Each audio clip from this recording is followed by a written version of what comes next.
Hey guys. Um, so I was at Blizzard the other day. I got a poster of Lilith for BlizzCon 2023. Um, for Diablo 4, I got this. Apparently, okay, so they got me a goodie bag. So I got a sticker. I don't know what that is. Uh, Overwatch pin. Overwatch 2, the logo changed, so it's Overwatch again.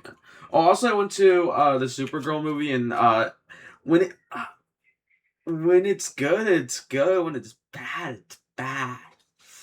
Um, the pin is in a jacket. I did went to the Superman movie, and I also got a pin for that, but I don't know where it is. So somewhere around the house.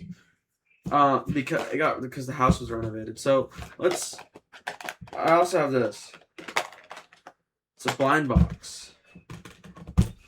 Let me use my little Kanife, but it's not a Kanife, it's a key.